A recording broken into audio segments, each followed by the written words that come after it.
قال الله تبارك وتعالى في كلامه المجيد أعوذ بالله من الشيطان الرجيم بسم الله الرحمن الرحيم قل هو الله أحد الله الصمد لم يلد ولم يولد ولم يكن له كفوا أحد. قال المؤلف والمفسر رحمه الله تعالى أدام النفع بعلومه وعلومكم في الدارين آمين إلى أن قال قد تقدم ذكر سبب نزولها. وقال إكرمة لما قالت اليهود نحن نعبد عزير ابن الله وقالت النصارى نحن نعبد المسيح ابن الله وقالت المجوس نحن نعبد الشمس والقمر وقالت المشركون نحن نعبد الأوثان. أنزل الله على رسوله صلى الله عليه وسلم قل هو الله أحد يعني هو الواحد والأحد والذي لا نظير له ولا وزير ولا نديل ولا شبيه ولا عديل ولا يصرف هذا اللفظ ولا أحد في الإثبات إلا على الله عز وجل لأنه هو الكامل في جميع صفاته وأفعاله. ابو مفسر رحمۃ اللہ علیہ سورۃ الاخلاص کی تفسیر میں ارشاد فرماتے ہیں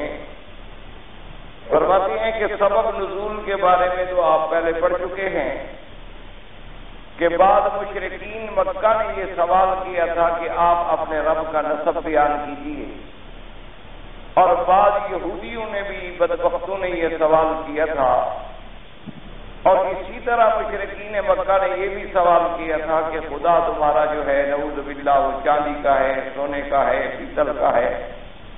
تو سبب نزول کے بارے میں آپ پڑھ چکے. اس کے بعد اللہ نے سورۃ الاخلاص نازل فرمائی.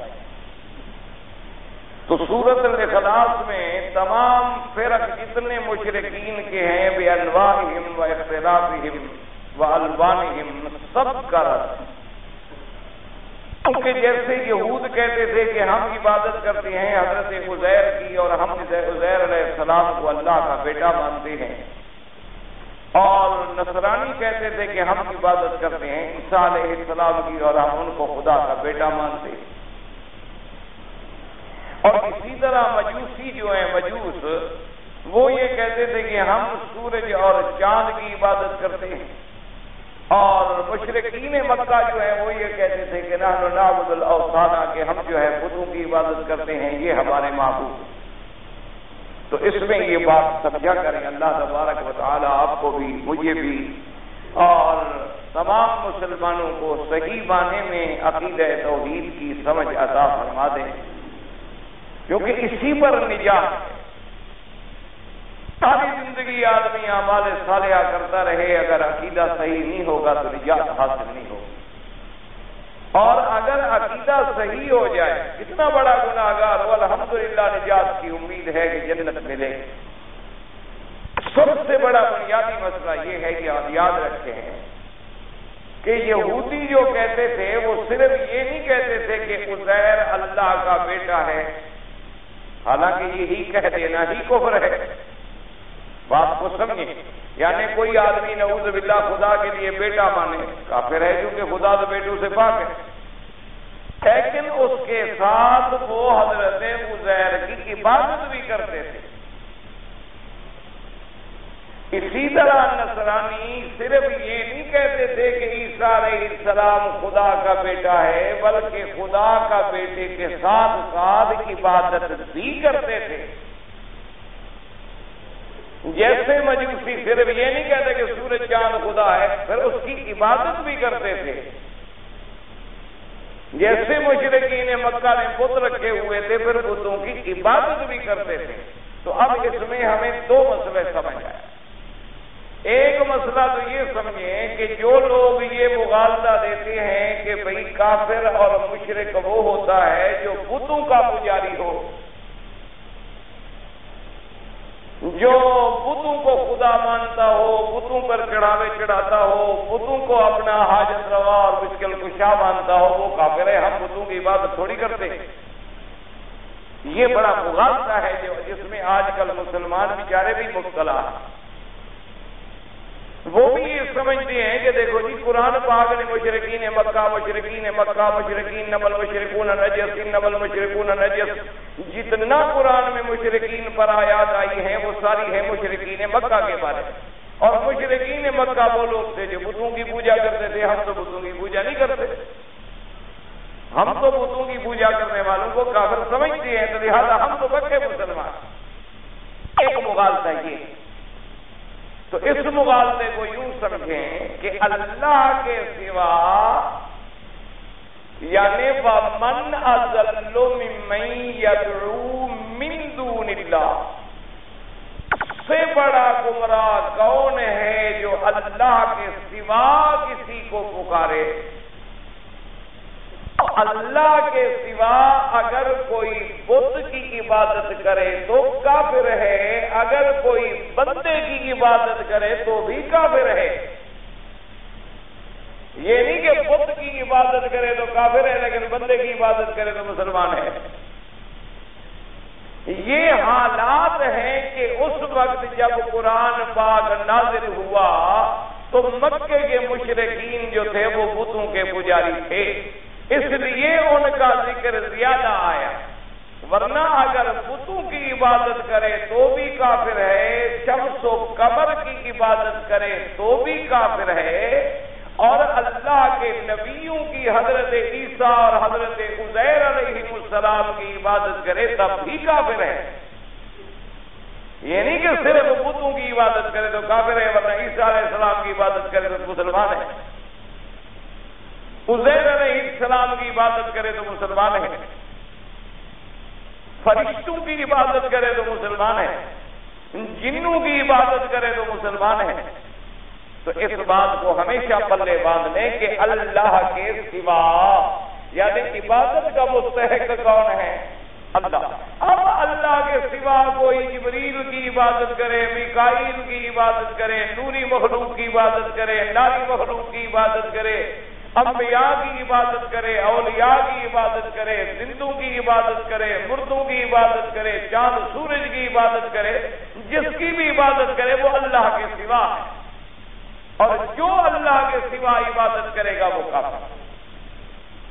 ایک موٹی سی بات جو ہے ایک دماغ میں پلے میں باندھ نہیں یاد رکھ، ایک غلط فہمی تو یہ دور کرو۔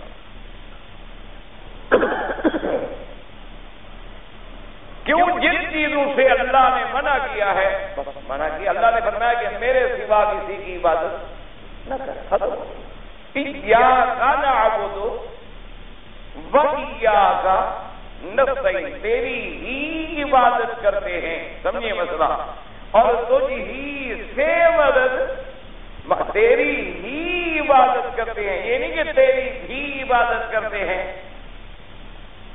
سمجھیے مسئلہ، تیری ہی عبادت کرتے ہیں، یہ نہیں کہ تیری بھی کرتے ہیں اور ان کی بھی کرتے ہیں، نہ تیری ہی عبادت کرتے ہیں اور تجھ ہی سے مدد مانگتے ہیں، تب مسلمان بنے گا۔ اگر اللہ کے سوا کسی کی عبادت کرے گا تو کافر۔ ایک مسئلہ تو یہ دماغوں میں رکھ رہے اچھی طرح سمجھ، کیوں مثال کے طور پر ایک عورت کے ساتھ زنا حرام، نکاح حلال ہے، اب زنا کوئی کرے، یا اس میں بھی آپ فرق کریں گے کہ بھئی اجمی کرے تو حرام ہے، عربی کرے تو حلال ہے، اور اگر مرید کرے تو حرام ہے، پیر کرے تو حلال ہے۔ زنا ہے کوئی کرے، جب اللہ نے کہہ دیا حرام ہے کوئی کرے۔ اچھا اگر اللہ معاف کرے اس کا اپنا بھائی ہو، پھر وہ اگر وہ عمل کرے وہ اور زیادہ گناہگار، وہ اور زیادہ گناہگار ہے کہ ایک زنا اور ایک بہن کے ساتھ، ایک زنا اور ایک بیٹی کے ساتھ، ایک زنا اور ایک اپنی ماں کے ساتھ،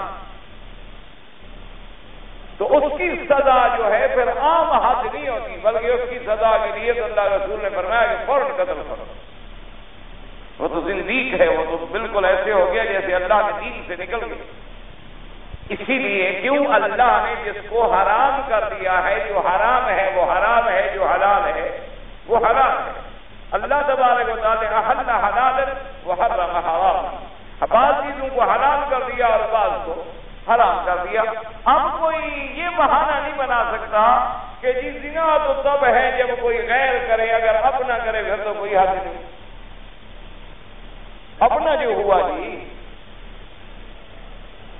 نہ زنا زنا رہے، اسی لیے غیر کی عبادت کرے تو بھی کفر ہوگا، اور اللہ کے اپنے پیارے جو ہیں اولیاء انبیاء ان کی عبادت کرے تو بھی کفر ہوگا۔ یہ نہیں کہا جائے گا کہ یہ تو جی اللہ کے پیارے ہیں، اللہ کے اپنے ہیں، تو اللہ کے اپنے تو تم کو کفر و شرک سے چھڑانے آئے تھے، وہ اس لیے تو نہیں آئے تھے کہ تم بتوں کو چھوڑ کے ان کی باتیں شروع کر دو۔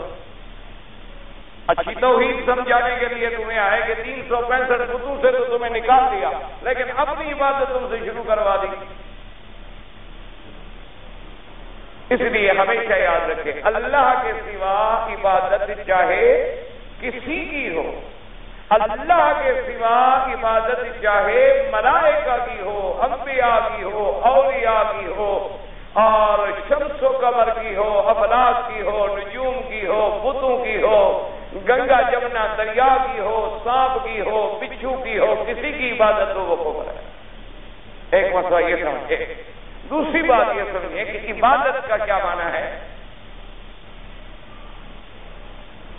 یہ بھی بہت بڑا مغالطہ ہے جس میں ہمارے مسلمان بھائی مبتلا ہیں، دعا بھی کریں اور دوا بھی کریں۔ اگر کسی ایک مسلمان بھائی کا عقیدہ تمہاری محنت سے ٹھیک ہو جائے نا تو تم یہ سمجھو کہ تمہارا ماشاءاللہ اتنا بڑا عرصہ سبق پڑھنا کام آ گیا۔ اگر ایک آدمی کا عقیدہ اللہ صحیح فرما دے، ایک آدمی، لَإِن يَهْدِيَ اللَّهُ بِكَ رَجُلًا وَاحِدًا خَيْرٌ لَكَ مِنْ حُمُرِ النِّعَمِ، میرے آقا نے فرمایا کہ تمہاری سبب سے اللہ اگر ایک بندے کو بھی ہدایت، ایک، کیوں قیامت میں ایسے نبی بھی آئیں گے جن کے ساتھ ایک بندہ ہو، جب اللہ کے نبی ایک ایک بندہ لے آئیں گے اور تم ہم اگر ایک بندہ بھی ٹھیک ہو جائے تو اس سے بڑی کامیابی کیا ہو سکتی۔ دوسری بات کو یہ سمجھیں کہ لوگوں نے عبادت کا معنی یہ سمجھ لیا ہے کہ نماز عبادت، روزہ عبادت، حج عبادت، زکات عبادت ہے۔ وہ کہتے ہیں حضرت ہم کوئی پیر کی نماز تو نہیں پڑھتے، نماز تو ہم اللہ کی پڑھتے ہیں، تو عبادت تو ہم اللہ کی کرتے ہیں۔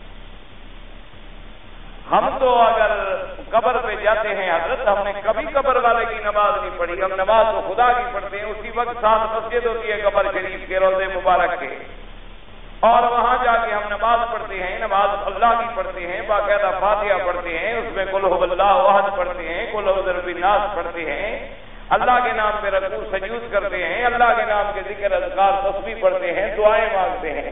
عبادت تو ہم اللہ کی کرتے ہیں۔ تو اس لیے ہمیشہ یاد رکھو عبادت کا معنی سمجھو۔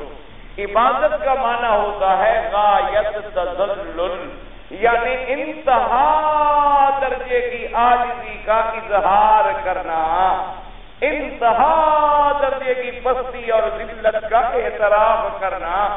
اب عبادت کے طریقے مختلف ہیں، کوئی نماز کا طریقہ ہے، زکات کا ہے، حج کا ہے، روزے کا ہے۔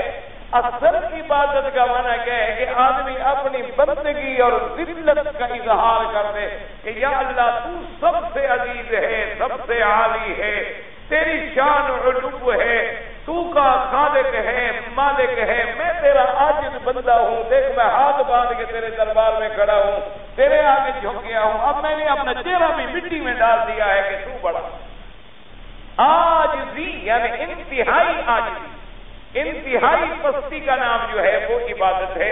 اب وہ چاہے نماز کی شکل میں ہو اور کسی شکل میں ہو، یہ ضروری نہیں ہوتا کہ وہ نماز کی شکل میں ہو۔ ایک آدمی جو سورج کی عبادت کرتا ہے، کوئی سورج کی نماز تو نہیں پڑھتا، اس وقت کھڑے ہو جاتے تھے وہ دیکھ رہے، وہ ان کی عبادت ہے۔ ایک آدمی آگ کے سامنے کھڑا ہے، اس کو دیکھ رہا، آگ کی عبادت ہے۔ ہر عبادت کا طریقہ الگ ہے، یعنی اصل معنی کیا ہوتا ہے عبادت کا کہ اپنی بندگی، اپنی عاجزی، اپنی پستی، اپنی ذلت کا اعتراف کرنا، یہ عبادت۔ اب جب آدمی دعا مانگتا ہے تو کیا کرتا ہے؟ یہی نہ کہ یا اللہ میں عاجز بندہ، میں ضعیف ہوں، میں کمزور ہوں، میں گناہگار ہوں، میں بیمار ہوں، میں لاچار ہوں، میں بے سہارا ہوں، میں بے وسیلہ ہوں، میں بے اسباب ہوں، میں بے روزگار ہوں، مجھ پہ اپنی عاجزی کی عبادت، اسی لیے کہا گیا کہ دعا جو ہے وہ کیا ہے؟ عبادت ہے، کیونکہ ہم اپنی عاجزی کا اظہار کر رہے ہیں۔ تو اب اس مسئلے کو سمجھ لیں، اب اگر یہی بندگی اور تذلل اور عاجزی اللہ کے سوا کسی کے لیے اختیار کریں گے تو کفر ہو جائے۔ سمجھ آ گئی بات؟ یہ نہیں کہ نماز پڑھے نہ، قبر پہ کھڑا ہے اور اپنی عاجزی ایسے ظاہر کر رہا ہے جیسے خدا کے آگے کھڑا ہوتا تھا، کفر۔ جیسے اللہ سے مانگتا تھا کہ یا اللہ میں بڑا گناہگار، ایسے قبر پہ کھڑا ہے کہ یا پیر میں بڑا گناہگار ہوں، میں تیری قبر پہ آیا ہوں، میں بس حضرت آپ ہی سب کچھ ہے، تو عبادت کر کہ یہ عبادت کسی کا نہیں۔ طواف کر رہے ہو تو یہ کیا ہے؟ حالانکہ چکر لگا رہے ہو، دوڑ لگا رہے ہو تو کیا ہے؟ عبادت۔ قربانی کے جانور کو ذبح کرو، ذبح تو جانور ہو رہا ہے، تم تو ذبح نہیں ہو رہے، تم تو مزے سے کھڑے، الٹا گوشت بھی پکا کے کھاؤ گے، الٹا اس کے ماشاءاللہ کباب بھی نکالو گے اور اس کے اپنے گردے بھی نکالو گے اور اس کے جگر بھی نکالو گے اور چاپے بنا کے کباب بنا کے شام کو کھاؤ گے، لیکن ہے عبادت کیوں؟ کہ اللہ نے حکم دیا اور ہم نے اپنے پیسے خرچ کر کے ایک محبوب جانور خرید کے اللہ کے دربار میں پیش کیا کہ میرا اللہ ہماری نماز ہے، قربانی ہے، تیرے لیے ہے، تیرے حکم کی تعمیل کر۔ اب اسی طرح اگر کوئی اٹا گھٹا قبر پہ لے جا رہے ہو تو عبادت، ایک موٹی سی بات کو یاد، اگر آپ قبر پہ الٹے پاؤں چل رہے ہیں، کیوں؟ پر شریف پہ جا کے پھر الٹے پاؤں آ رہے ہو، کس لیے؟ کہ قبر والا دیکھ رہا ہے کہ مجھے پشت دے کے جا رہا ہے۔ جی اگر نہیں دیکھ رہا تو پھر کس کو دکھا رہے الٹے پاؤں؟ اگر وہ دیکھ رہا ہے، سب کچھ جان رہا ہے، تو مرنے کے بعد بھی ماشاءاللہ عالم الغیب بھی ہے اور مرنے کے بعد دیکھنے والا بھی ہے، مرنے کے بعد سننے والا بھی ہے، پھر اچھے مرید ہے کہ انہوں نے زبردستی قبر میں دفن کر دیا۔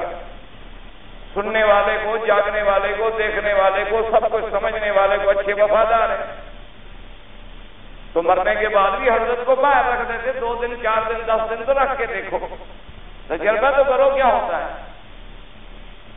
اللہ کے بندے سوچو یہ عبادت، کیونکہ الٹے پاؤں چل رہا ہے تو آج بھی ظاہر کر رہا ہے کہ کسی طرح میں گناہگار ہوں، میری پشت نہ ہو جائے کعبے پہ، اسی لیے کہتے ہیں وہ قرآن شریف کو پشت دے کے بیٹھے ہو، حالانکہ قرآن یہ تو کاغذ ہے، کلام تو اللہ کا کلام ہے جو اللہ نے کلام فرمایا، اب یہ تو لکھا ہوا تو کاغذ پر ہے نا، قرآن کو پوچھ دے کے بیٹھا، بیٹا بھی بیٹھا تو آدمی تھپڑ مار دیتا ہے، ہم بھی بڑا بدبخت ہے، دیکھو قرآن شریف کی پوچھ کر کے بیٹھا، کوئی آدمی ایسے ٹانگیں بیچارہ سیدھی کرے کوئی درد بھی ہو تو دیکھو یہاں کے لوگ بڑے بے ادب ہیں، کعبہ شریف کی طرف ٹانگیں کیوں؟ بھی کعبہ شریف کی توہین ہو رہی ہے۔ تو یہ سب اپنے ذہن میں جو عبادت کے نقشے ہیں، یہی نقشے جب تم قبر پہ کرتے ہو تو شرک کر رہے ہو، یہی نقشے جب تم غیروں کی جگہ پر انجام دے رہے ہو تو کفر اور شرک کر رہے ہو، کیونکہ یہ غایت تذلل، غایت بندگی، غایت عبادت، غایت پستی، اپنی عاجزی کا اقرار و اعتراف جو ہے اس کا مقام جو ہے کس کے لیے تھا؟ صرف اللہ۔ اسی لیے سمجھیں یہ ہے کفر اور شرک کا مسئلہ، جس کو آج کل لوگ بڑی غلط فہمیوں میں مبتلا ہے۔ وہ کہتے ہیں جی ہم نماز پڑھے ہیں، ماشاءاللہ ابھی تو ہم نے نماز پڑھی، نماز پڑھ کے آتے ہیں پھر جہاز باندھ کے کھڑے ہیں، السلام علیکم یا حضرت داتا، نماز بھی زیادہ پڑھتے ہیں، مسجد شریف بالکل صاف،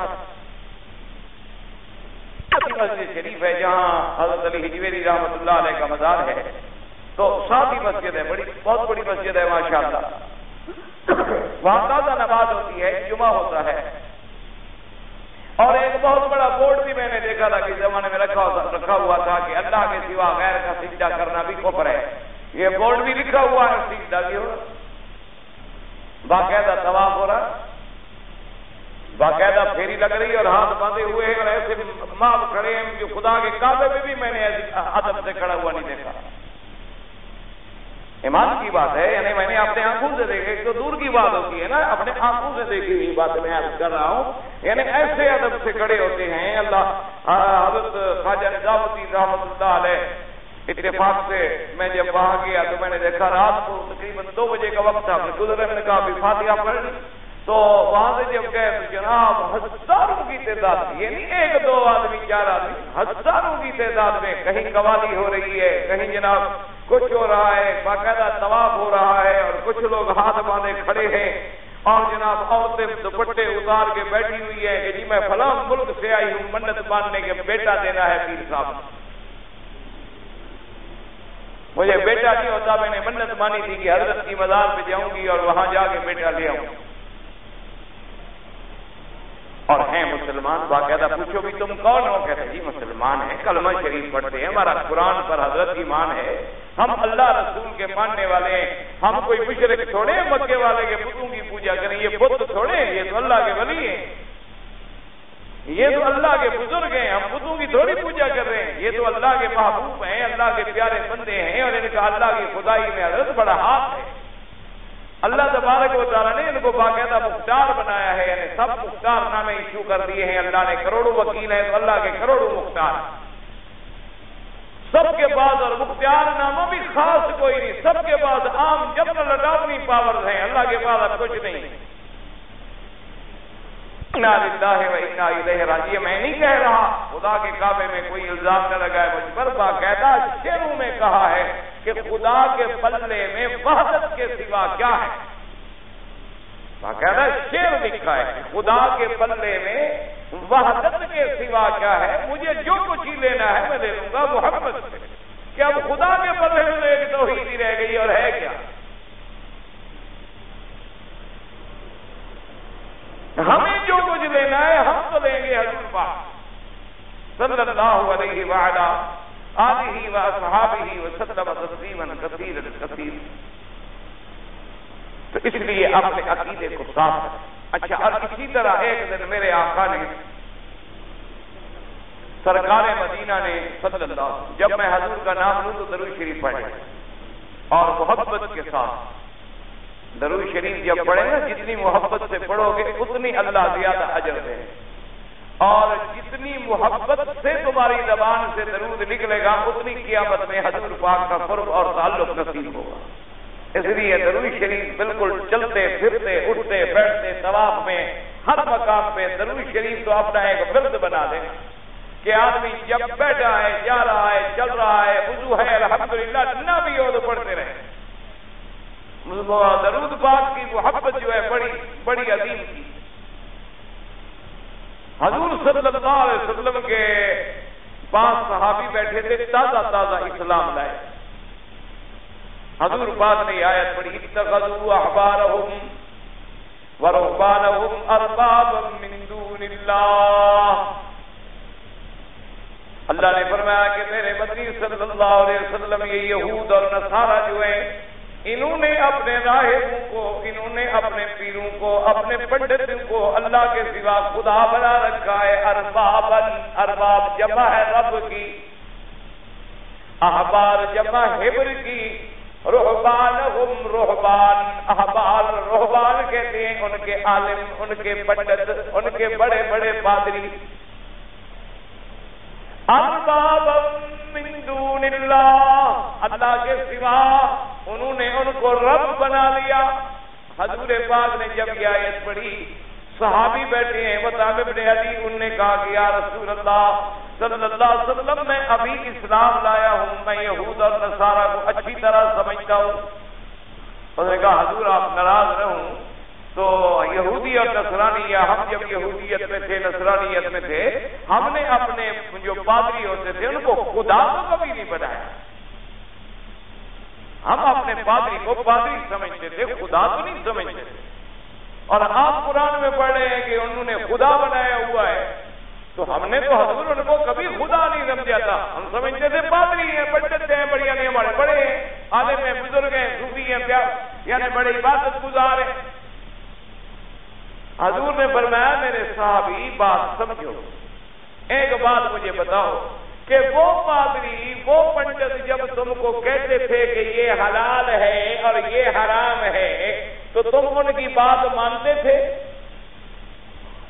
یعنی اگر ان پنڈتوں نے کہہ دیا کہ یہ چیز حلال، تو تم اس کو حلال مانتے تھے؟ انہوں نے کہا جی بالکل، ہمارے پادری جو ہوئی تھے وہ بتاتے تھے حلال ہے، ہم کہتے تھے حلال، وہ کہتے تھے حرام ہے، ہم کہتے تھے حرام، وہ کہتے تھے جائز ہے، ہم کہتے تھے جائز ہے، وہ کہتے تھے ناجائز ہے، ہم کہتے تھے۔ حضور نے فرمایا یہی تو مانا ہے خدا بنانا، کیونکہ حلال حرام کا اختیار اللہ کو ہے، تو جب آدمی بندے کے کہنے پر حلال حرام بنانا شروع کر دے تو اس نے خدائی والی بات اس میں مان لی، یہی تو ہے ان کو خدا بنانا۔ تو اس لیے میرے بھائی یاد رکھیں کہ غیر اللہ کی عبادت کا معنی کیا ہے کہ جب آدمی اللہ معاف کرے، اللہ معاف کرے، اللہ معاف کرے، اپنے شیخ کی اور بزرگ کی اس بات پہ پہنچ جائے کہ جو میرے مرشد نے کہہ دیا ہے بس ختم، چاہے وہ صراحتاً قرآن حدیث کے خلاف ہو، کہتا ہے حضرت آپ کو وہاں پتہ نہیں قرآن حدیث آپ جانے، میرے مرشد کا حکم۔ بھئی خدا کے بندے یہ بات قرآن میں نہیں، انہوں نے کہا جی قرآن میں ہو نہ ہو آپ نہیں جانتے، میرے حضرت کی بڑی گہری نظر تھی، میرے حضرت کا جو فرمان ہے میں اپنے مرشد کی مانتا ہوں، قرآن حدیث وہاں بھی مانتے ہیں تو مانے، ہمارا کوئی تعلق نہیں۔ کہا یہ وہابیوں کا کام ہے، جو بات ہو جی قرآن، جو بات ہو جی حدیث، ان کو اور تو آتا کچھ نہیں، اور ان کو وہ اندر جو باطن کی باتیں وہ تو ان کو پتہ نہیں ہے، تو قرآن کے ظاہر کو جانتے ہیں، جو قرآن کے اندر چھپا ہوا وہ تو جانتے نہیں، وہ تو ہمارے مرشد جانتے ہیں۔ یہ تو اوپر والا قرآن سمجھتے ہیں، اندر والا قرآن کا تو ان کو پتہ ہی نہیں۔ اللہ تبارک و تعالیٰ سے دعا فرمائیں اللہ پاک ہم پر رحم فرمائے، اللہ تبارک و تعالیٰ ہمارے احوال پہ رحم فرمائے۔ باقاعدہ کتابوں پہ لکھا ہے کہ حضرت خواجہ معین الدین چشتی رحمت اللہ علیہ کی خدمت میں ایک آدمی بیعت ہونے کے لیے آیا، تو انہوں نے فرمایا میں تمہیں بیعت تب کروں گا تم پڑھو کہ لا الہ الا اللہ چشتی رسول اللہ۔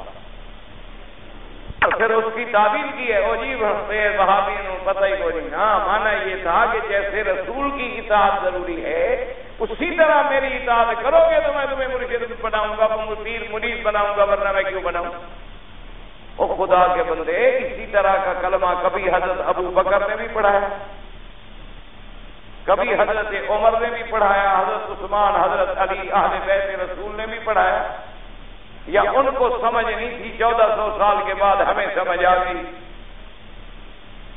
اس لیے ہمیشہ یاد رکھیں، اب اس بات میں وضاحت آ گئی کہ نصرانیوں نے کہا کہ نحن نعبد المسیح، ہم مسیح کی عبادت کرتے ہیں۔ آپ نے دیکھا نہیں ان کے گلے میں صلیب ہوتی ہے، صلیب آپ نے دیکھی ہے، اب تو خیر مسلمانوں کے گلے میں بھی عام ہے، کوئی نئی بات نہیں ہے، اب تو مسلمانوں کے گلے میں بھی اور دیکھا نہیں بو لگی ہوتی ہے اور باقاعدہ ٹائی باندھتے ہیں۔ یہ ٹائی کیا ہے؟ یہ گلے میں جو ٹائی لگاتے ہیں میرے بھائی، یہ کیا ہوتی ہے؟ وہ فائدہ دیتی ہے آدمی کو، گردن سیدھی رکھتی ہے، یا لڑائی چھڑائی ہو جائے تو اگلا پکڑ لے تو جلدی مر جاتا ہے نہ۔ آخر مجھے بتائیں کیا فائدہ دیتی ہے؟ وہ بتائیں، سردی سے بچاتی ہے، سینے اور پھیپھڑے کو سردی نہیں لگنے دیتی، نہیں آخر مجھے ایک فائدہ سمجھے کہ ہم ملا لوگ ہیں نا، جائز لوگ ہیں، مسجدوں کے پڑے ہوئے ہیں، ہمارے پاس تعلیم تو ہوتی نہیں، ہم پڑھتے ہیں مسجدوں میں، تعلیم ہوتی ہے کالجوں میں، تعلیم ہوتی ہے یونیورسٹیوں میں، جہاں پروفیسروں کو شاگرد جوتے مارتے ہیں، علم تو وہاں ملتا ہے۔ مسجدوں میں کیا ہوتا ہے؟ مسجد میں پھر وہی قرآن شریف، وہی حدیث ہے۔ مسجدوں میں تو بڑا تیر ماریں گے ہم لوگ، کیا پڑھ لیں گے؟ وہی قرآن قاعدہ پڑھ لیں گے، بسم اللہ پڑھ لیں گے، قرآن شریف پڑھ لیں گے، حدیث شریف پڑھ لیں گے، یہ تو ہے علم ہے۔ مجھے آپ سمجھا دیں کہ یہ گلے میں جو ہم ٹائی باندھتے ہیں، اور اس کے جناب باندھنے کے لیے بھی آدمی کو پہلے پریکٹس کرنی پڑتی ہے، سیکھنا پڑتا ہے، گرا کیسے لگائے گا، اندر سے کیسے گزارے گا، پھر شیشے کے سامنے کھڑا ہوگا، پھر اوپر کالر ملے، پھر نیچے ٹائی ملے، پھر ٹائی کا رنگ سوٹ سے میچ کرے، یہ فائدہ کیا دیتی ہے مجھے؟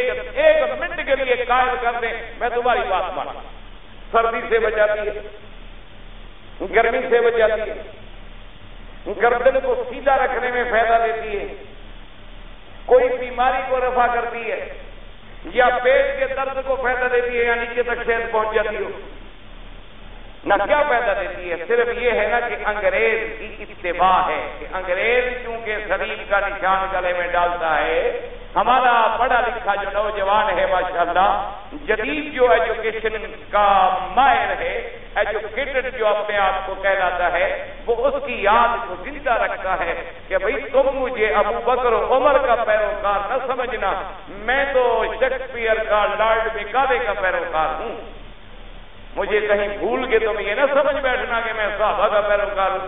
اگر صحابہ کا پیروکار ہوتا تو حضور کی غلامی کا پٹا نہ گلے میں ڈالتا۔ یہ وہ انگریز کتے کا پٹا ہے جو ہمارے گلے میں۔ آپ نہ مانیں، آپ کی مرضی ہے، میں وہ زبردستی تو آپ کو نہیں منوا سکتا، لیکن اگر آپ کے پاس اس کا کوئی اور دلیل ہے تو مجھے اچھا جی چلو یہاں لگاتے ہیں، وہ پو لگاتے ہیں، وہ کیا فائدہ دیتی ہے؟ ایمان سے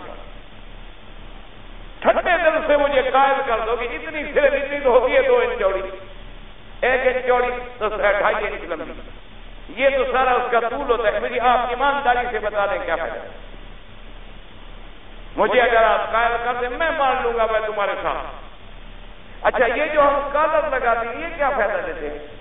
ایک تو مثلا دیکھو یہ پٹی تو ہے بٹن بند کرنے کے لیے، تو یہ کافی ہے۔ اب اس کے اوپر ایک کالر ہے، وہ کس لیے؟ مجھے آپ سمجھا دیں، میں تمہاری بات مان لوں گا، تم میری نہیں مانتے ہو۔ بڑھاتے 22 سال ہو گئے، اب ماشاءاللہ گلے بھی جواب دے گئے، پھیپڑے بھی جواب دے رہے ہیں، لیکن تم میری نہ مانو کوئی حل نہیں، میں تمہاری مان لوں۔ مجھے قائل کر دیں کہ یہ جو کالر آپ لگاتے ہیں اور بالکل برابر ہوں اور اس کے نوکیں بھی ملتی ہوں، اچھا کبھی چھوٹے ہوتے ہیں، کبھی بڑے ہوتے ہیں، اور کبھی چوڑے ہوتے ہیں اور کبھی بالکل باریک ہوتے ہیں، مجھے یہ سمجھا دیں کہ یہ آپ کو کیا فائدہ دیتے ہیں؟ اور کسی سردی جب آئے تو آپ ان کو کانوں پہ چڑھا دیتے ہیں؟ پاگل تو ہم نہیں ہو گئے نا، ہر کپڑا ڈبل لگائیں، سلائی کے پیسے زیادہ دیں، وجہ کیا ہے؟ یہ بھی ایک سلیب کا نشان ہے۔ نہ مانو تمہاری مرضی ہے، ہم کیا کرتے ہیں؟ کوئی مان لے گا جزاکم اللہ خیر، نہیں مانے گا تب بھی جزاکم اللہ خیر۔ ہم تو صرف مان لیں گے تب بھی دعائیں کریں گے، نہ مانو گے تب بھی دعائیں کریں گے، ہمارے پلے میں تو کچھ نہیں۔ لیکن ذرا ٹھنڈے دل سے غور کرو، غور کریں، سوچیں کہ آخر یہ کالر کیا ہے، یہ ٹائی جو ہم گلے میں بات، گھڑیوں کے اندر جو کراس کے نشان ہیں یہ کیا ہے؟ اور بعض چیزوں پہ آپ دیکھیں گے باقاعدہ لکھا ہوا ہے آپ کے بنیادوں پر، آپ کے شرٹ پر، پینٹ پر، یہ کیا ہے؟ یہ اس رومی کا لقب ہے ان کے نزدیک نعوذ باللہ، جس کا عیسیٰ علیہ السلام کی والدہ بی بی مریم سے ناجائز گناہ کا تعلق تھا، وہ تمہارے سینوں پہ انہوں نے لگایا ہوا۔ اور میں نے ان گناہگار آنکھوں سے دیکھا ہے کہ عورتیں جو بالکل انڈر ویئر ریشمی اندر پہنتی ہیں، اس پر عین جو حصہ عورت کے بدن کے شرمگاہ کے اوپر اسی پر لکھا ہے اللہ۔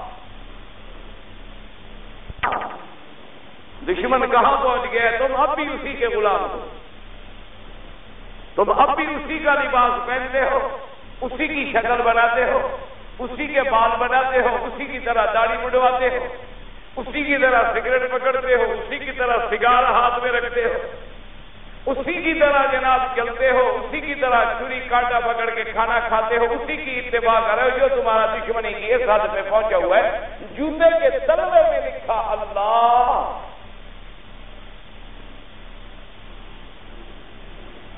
اور سینکڑوں لاکھوں مسلمانوں نے خرید لیا، پہن لیا، وہ تو کسی سر پھرے کی نظر پڑی، غور گریا، شور مچایا تو کچھ کم ہو گیا، ورنہ جن لوگوں نے پہن لیا کبھی دیکھا ہی نہیں۔ کون دیکھتا ہے پیچھے جوتے؟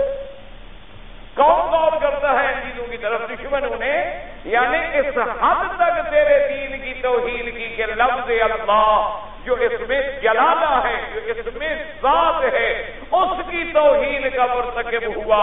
اور کوئی تیری بیوی کو گالی دے تو قتل کرنے پہ تیار ہو جاتا ہے، کوئی تیری بیٹی کی عزت پہ حملہ کرے تو خاندان کو بھسم کر ڈالتا ہے، اور جو محمد عربی اور اللہ کی ذات پہ حملہ کرے اس کی تم شکل بناتے ہو، تمہیں غیرت بھی نہیں آتی۔ تمہارا ضمیر اس قدر مردہ کیوں ہو گیا؟ کیوں ہم اتنے بے ضمیر ہو گئے ہیں؟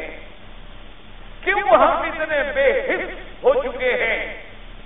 کیوں ہم اتنے مردہ ہو گئے ہیں کہ نہ ہمیں اللہ کے نام کی غیرت ہے، نہ حضور پاک محمد عربی کے دین کی غیرت ہے، نہ صحابہ اہل بیت رضوان اللہ علیہم اجمعین کے طور طریقوں سے کوئی محبت ہے، نہ اللہ کے اولیاء کرام سے کوئی محبت اور عظمت ہے، صرف ہم یہ سمجھتے ہیں ہم کلمہ پڑھتے ہیں خدا کا نام لیتے ہیں بڑا اللہ پہ ہم نے احسان کیا ہوا ہے، اگر ہم خدا کا نام بھی لیں گے تو اس کی خدائی میں بڑا فرق آ جائے.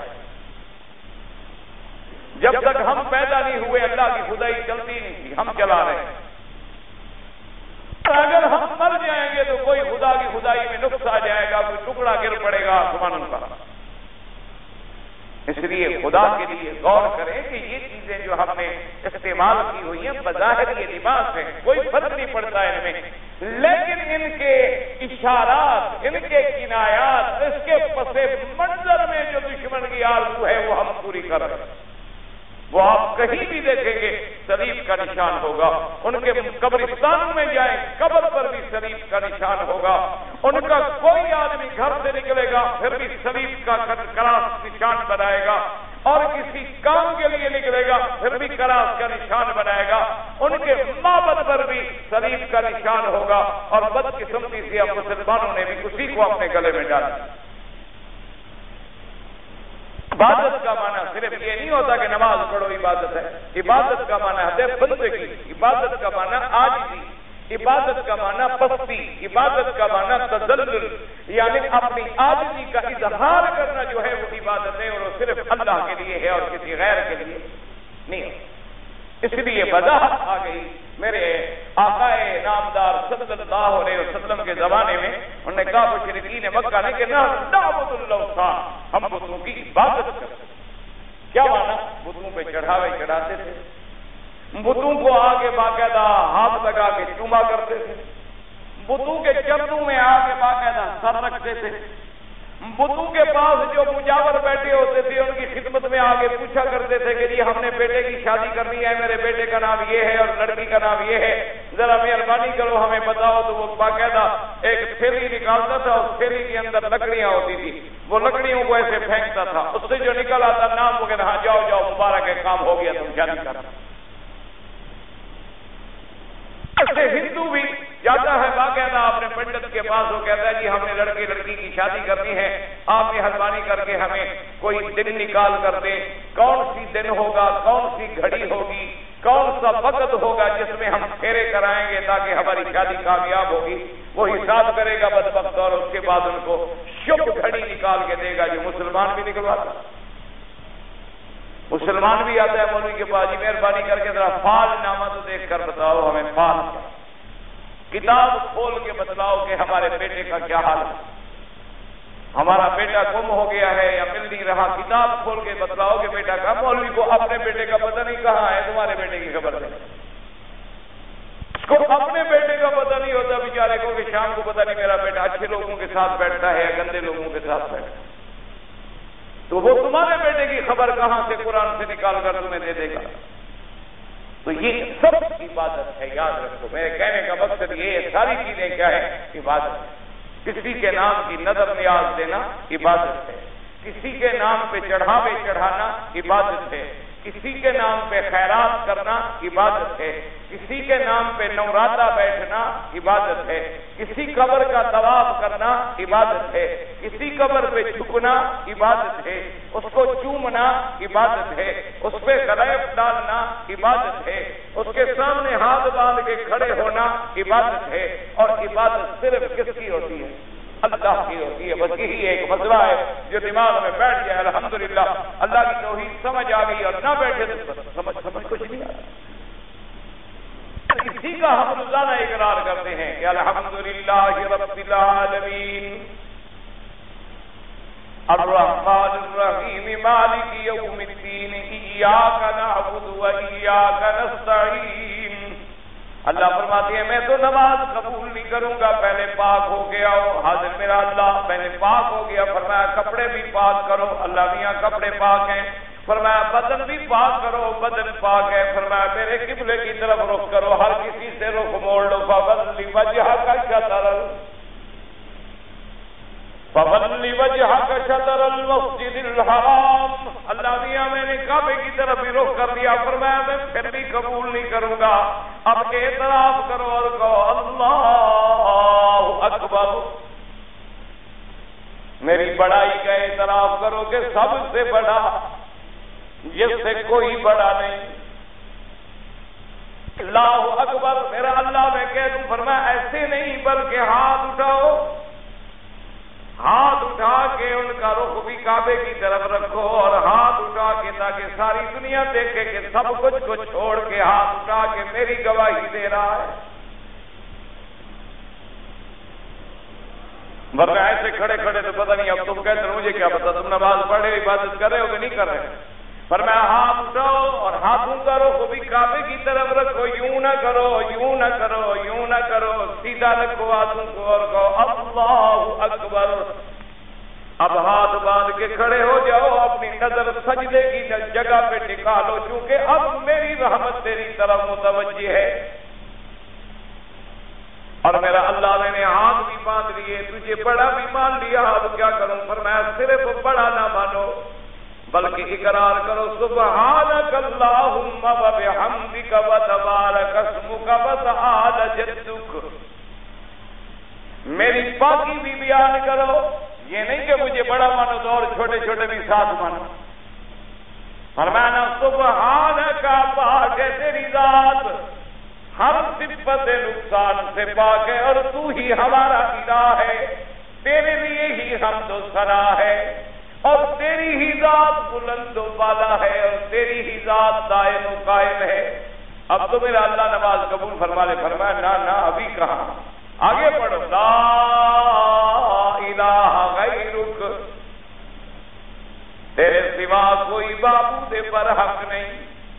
اب میرا اللہ نماز قبول فرما لو۔ فرمایا نہ، اقرار تو سب کر لیتے ہیں، لیکن شیطان کہیں تمہیں پھر بہکا نہ دے گا۔ اعوذ باللہ من الشیطان الرجیم، بسم اللہ الرحمن الرحیم۔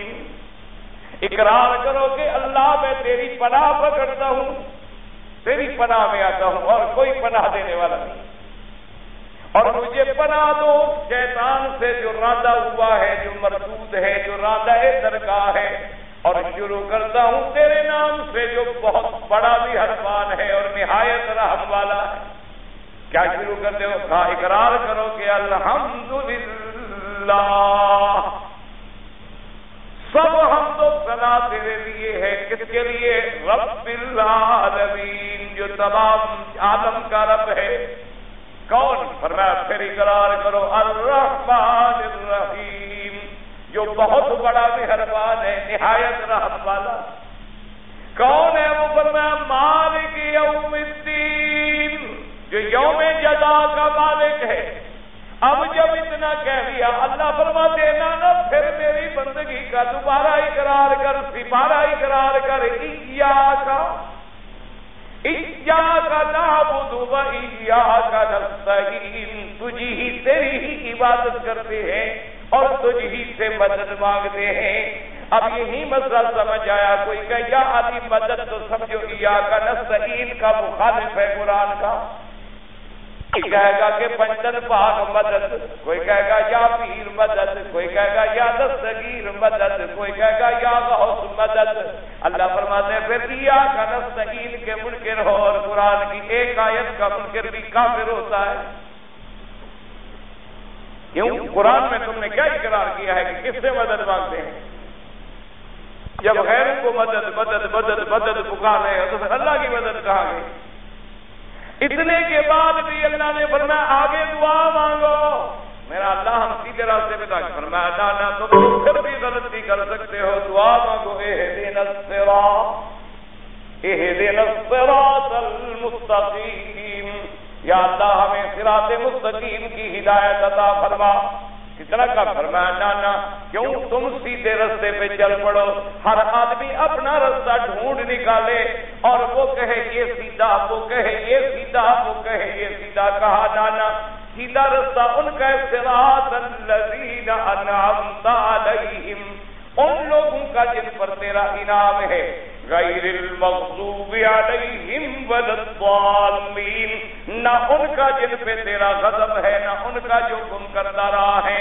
اور میرا اللہ تیرا انعام کن پہ ہے، کن کا راستہ پکڑے؟ فرمایا اولئک الذین انعم اللہ علیہم من النبیین والصدیقین والشہداء والصالحین وحسن اولئک رفیقا، فرمایا میرے نبیوں کا رستہ پکڑو، صدیقوں کا رستہ پکڑو، شہیدوں کا رستہ پکڑو، میرے صالحین بندوں کا راستہ پکڑو، جنہوں نے میرے دین کو سنبھالا، جنہوں نے میرے دین کو جمع کیا، جنہوں نے میرے دین کو نکھارا ہے، ان کے طریقے پہ چلو گے تو پھر صراط مستقیم پہ جمو گے، ورنہ بھٹک جاؤ گے۔ اس لیے اللہ تبارک و تعالیٰ فرماتے ہیں اب جناب میرا اللہ، اب میں نے فرمایا نانا آگے پھر سورت بھی پڑھنی ہوگی، قل هو اللہ احد، اللہ میاں میں نے سورت بھی پڑھ، فرمانا پھر اقرار کرو اللہ اکبر، اللہ میاں میں نے تو کر دیا، کہا پھر پڑھو سبحان ربی العظیم، اللہ میاں یہ بھی میں نے کہا نانا پھر کہو سامع اللہ، سن لیا اللہ، کس نے سن لیا؟ نماز میں اللہ سنتا ہے، باہر قبر والے سنتے ہیں۔ کیا دین ہے، کیا ماحول ہے، کیا ٹھٹھا ہے، روز کریں سمع اللہ لمن، سن لیا میرے اللہ نے جس کے لیے حمد ہے، تو سننے والا کون ہے؟ اللہ ہے۔ اور ادھر کہتے ہیں جناب وظیفے بیٹھ کے پڑھے یا پیر مہربانی فرما، یا پیر مہربانی فرما، یا پیر میری حاجت پوری فرما، یا شیخ شیئا للہ، یا فلان شیئا للہ، انا للہ و انا الیہ راجعون، اللہ کے بندے۔ اللہ نے کہا اچھا آپ نہ اور اقرار کرو ربنا ولکل، اے رب ہمارے حمد کس کے لیے ہے؟ یہ بھی ہو گیا، فرمانا نے ابھی نہیں عبادت کو نہیں، پھر کہو اللہ اکبر، اب سجدے میں سر ڈالو، اللہ میاں آپ تو مٹی میں ہم نے سر ڈال دیا، کہا صرف ڈالنے سے کچھ نہیں بنتا، 3 دفعہ کم از کم کہو سبحان ربی سبحان ربی الاعلی، سبحان ربی الاعلی۔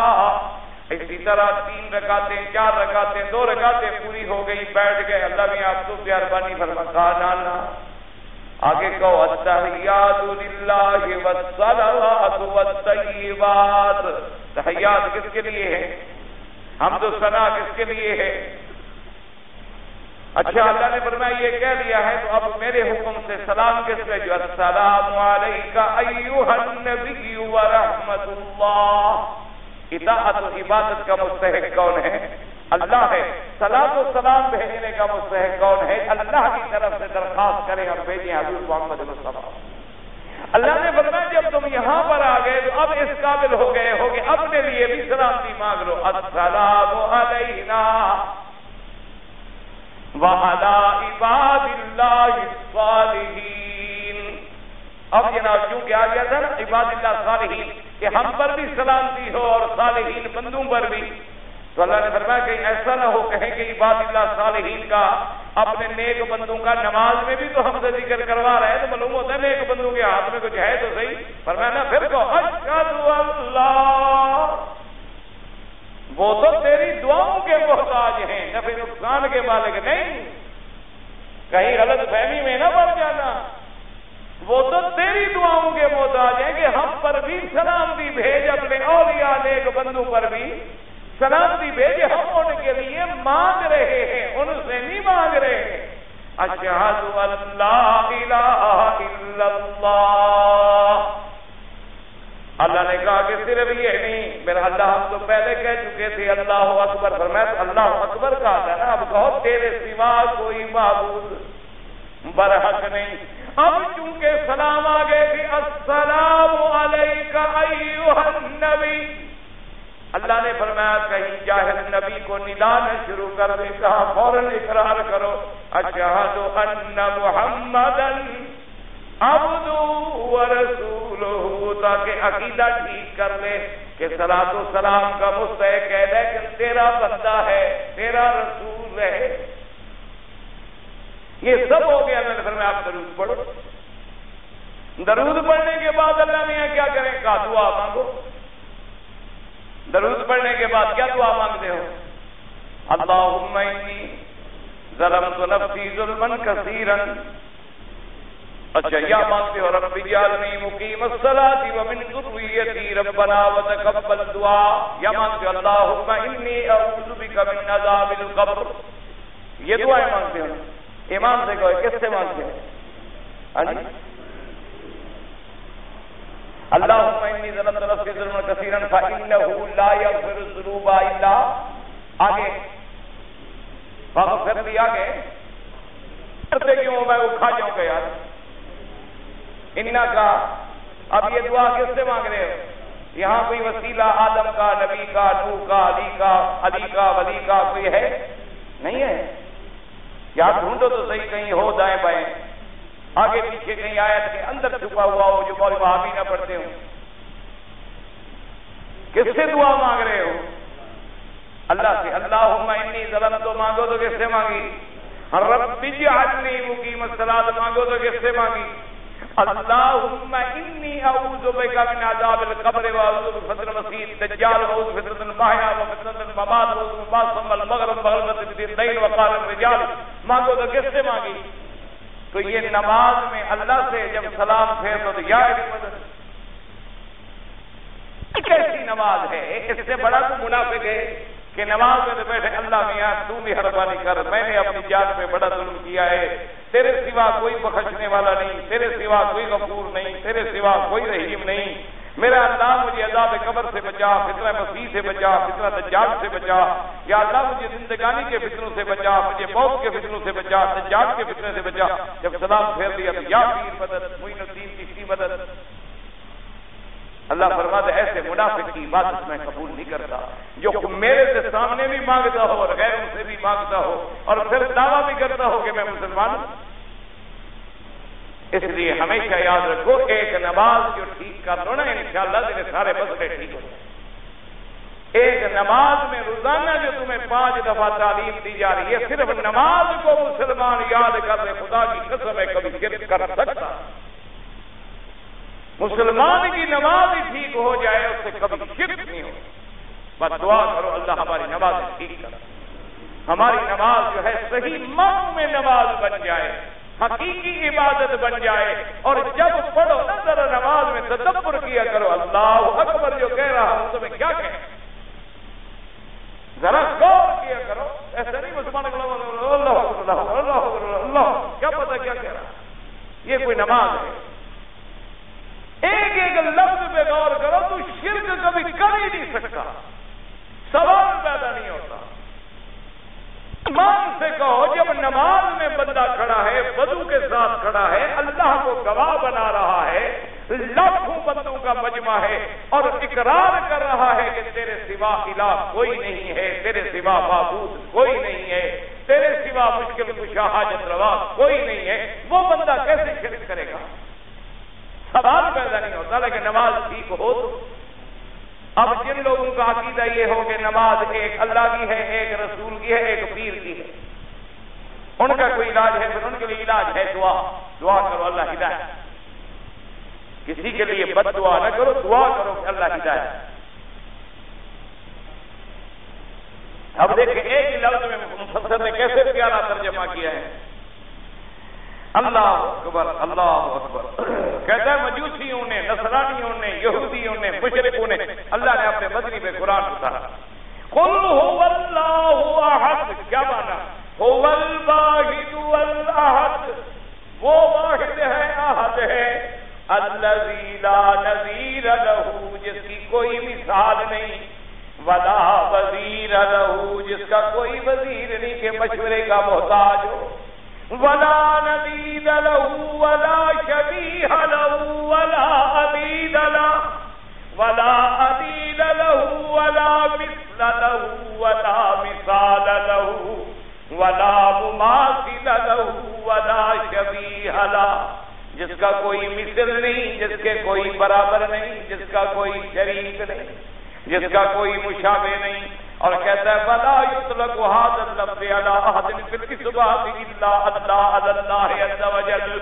اور مفسر کہتے ہیں الاحد اس لفظ کا اطلاق اس بات کے طور پہ صرف اسی کی ذات پہ ہو سکتا ہے اور کسی پہ نہیں ہو سکتا کیونکہ وہی احد ہے جو کامل ہے اپنی ذات میں جو کامل ہے اپنی صفات میں جو ہر نقصان سے پاک ہے جو کامل ہے جو ساری کائنات کا مشکل کشا حاجت روا ہے تو لہذا احد کا لفظ جو ہے صرف اسی کی ذات کے لیے مخصوص ہے اللہ تبارک و تعالی آپ کو بھی اور مجھے بھی توحید کی سمجھ عطا فرما دے.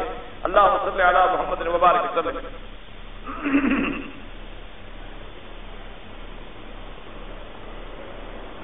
ایک آدمی کا کنٹریکٹ تھا گورنمنٹ کے کسی کمپنی کے ساتھ 10 گھنٹے. بعد میں اتفاق سے کاغذات میں 8 گھنٹے لکھا گیا، لیکن وہ تنخواہ 10 گھنٹے کی لیتا رہا اور اس نے کمپنی کو نہیں بتلایا. اصولی بات ہے جتنا اس نے کام کیا ہے اتنی تنخواہ کا حقدار ہے، زیادہ کا حقدار نہیں. اس کو یہ چاہیے کہ وہ کمپنی کو براہ راست وضاحت کر دے کہ بھئی میرا آپ کا کنٹریکٹ 10 گھنٹے کا تھا، جب آپ نے 8 گھنٹے کیا ہے تو میں نے تو نہیں کیا.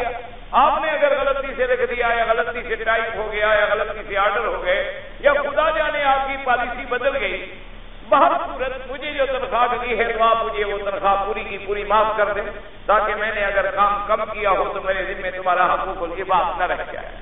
تو اس طرح ورنہ اگر وہ معاف نہ کریں تو 2 گھنٹے کے واپس کر رہے ہیں. اگر فرض نماز کی پہلی رکعت میں ہم دیر سے پہنچیں اور سبحانک اللہم و بحمدک انی وجہت وجہی للذی فطر السماوات والارض حنیفا جو نماز میں ہم پڑھتے ہیں پہلے پڑھتے ہیں، شروع کرنے میں چھوٹ جائے تو جب آخری رکعت ادا کریں تو پڑھیں، کوئی ضروری نہیں، پڑھے تو ٹھیک ہے، نہ پڑھے کوئی ضروری نہیں، فاتحہ پڑھے اور نماز اپنی پوری کرے.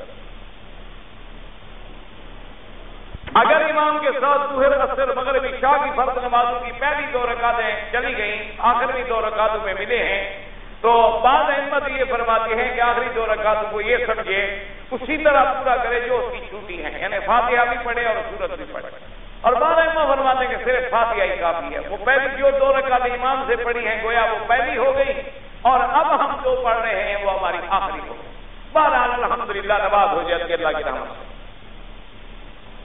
امام شافعی کے نزدیک فجر کی نماز میں دوسری رکعت میں دعا قنوت پڑھنا ایک رکن ہے. اگر شافعی مسلک کی اتباع کرنے والا شخص فجر نماز کسی حنفی حنبلی امام کے پیچھے ادا کرے کوئی بات نہیں، نہ پڑھے کوئی حرج نہیں. باقی ائمہ بھی تو برحق ہے الحمدللہ، کیونکہ حرم کی جماعت نہ چھوڑے. مقصد یہ ہوتا ہے، یہ نہیں کہ ہر مسئلے میں جب چاہا کسی امام کے پیچھے چل پڑا، پھر تو اپنی نفس کی پیروی ہو جائے گی. لیکن بعض احوال ایسے ہوتے ہیں جیسے مثلا عصر کی نماز یہاں یہ اپنے وقت پہ پڑھتے ہیں، حنفی حضرات کے نزدیک ابھی وقت میں کچھ دیر ہوتی ہے، لیکن تمام علماء احناف نے فتویٰ دیا کہ حرم کی نماز نہ چھوڑے، کیونکہ حرم کی جماعت بھی تو پھر نہیں ملے گی نا دنیا میں. اس جماعت کی کیا قیمت ہے؟ اس لیے اپنے مسلک کو چھوڑ کے عمل کرے. اسی طریقے سے اگر کوئی شافعی ہے اور یہ صبح کی نماز میں دعا قنوت نہیں پڑھتے، نماز نہ چھوڑے، جماعت نہ چھوڑے. دیکھا نہیں آپ نے خود امام شافعی نے جب امام ابو حنیفہ رحمۃ اللہ علیہ کے مقام پہ نماز پڑھی تو انہوں نے آمین بالجہر بھی نہ کیا اور رفع یدین بھی نہ کیا. تو ان سے شاگردوں نے پوچھا کہ کیا وجہ؟ انہوں نے کہا میں جس کے مقام پہ کھڑا ہوں اس کے مسلک میں نہیں تھا، آج میں نے اس کے مسلک میں عمل کر دیا. یہ تو لڑائیاں جھگڑے ہمارے پاس ہیں.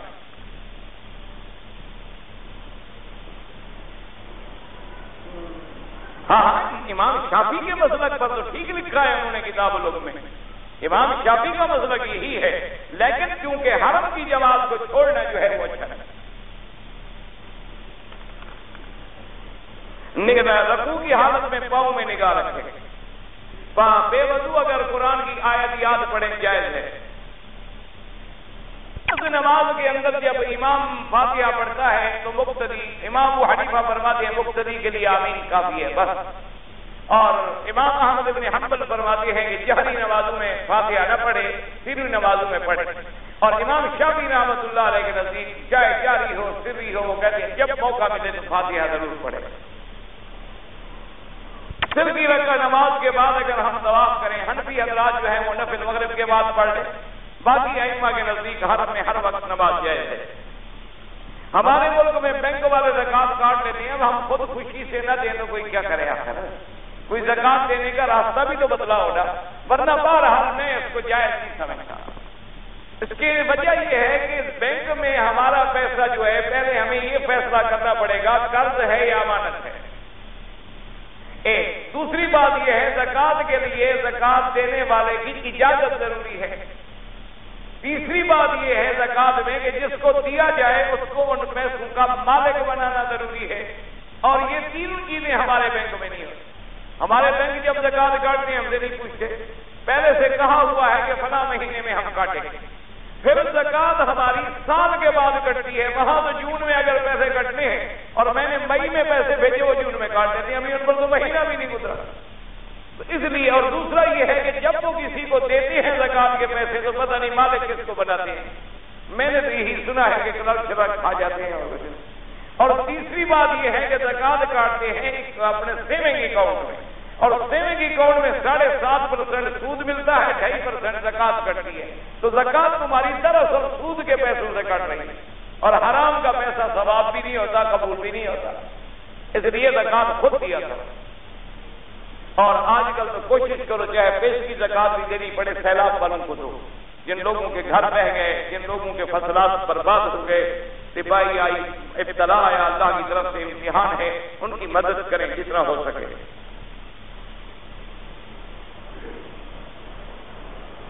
ایک آدمی کو خط ملا کہ تمہاری بیوی کسی آدمی کے ساتھ گپ شپ کر رہی تھی، جب تم نہیں جاؤ گے تو آخر اس نے گپ شپ تو کرنی ہے نا کسی کے ساتھ۔ تم جو 4 سال سے یہاں پڑے ہوئے مچھندر روٹی کمانے کے لیے، تو بیوی کیا کرے آخر؟ اس کا بڑا جرم ہے، تمہارا جرم نہیں ہے کہ تم یہاں بیٹھے ہوئے ہو۔ صرف بات یاد کی ہے تو اس کو تنبیہ کر کے معاف کر دو، طلاق نہ دو، اور ایسے طلاق سے مسئلہ حل ہو جائے گا۔ طلاق سے تو پکی ادھر چلی جائے گی، یا اس کو ادھر ہی منگوا لو، اچھی بات ہے۔ گھر میں مرد کی تصویر نہ مرد کی لگائیں نہ عورت کی لگائیں۔ کتے جو حفاظت کے لیے، بکریوں کے لیے، بھینسوں کے لیے رکھتے ہیں وہ ٹھیک ہے، اس کی شریعت نے اجازت دی ہے، ان کو تم کبھی مکھن کھلاتے ہو، ساتھ کار پہ بٹھاتے ہو؟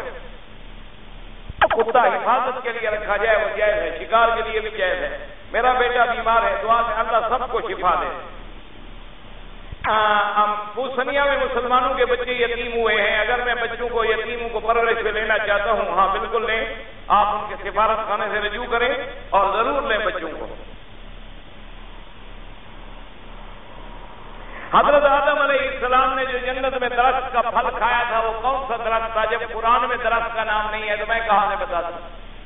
قرآن میں ہے کہ لا تقربا هذه الشجرہ، اللہ نے نہیں بتلایا تو میں مولوی مکی کہیں سے ڈھونڈ ہے؟ یہ تو تمہارے مولوی بہادر ہیں، گندم کا دانہ ڈھونڈ لیا ہے، میں تو جرت نہیں کر سکتا۔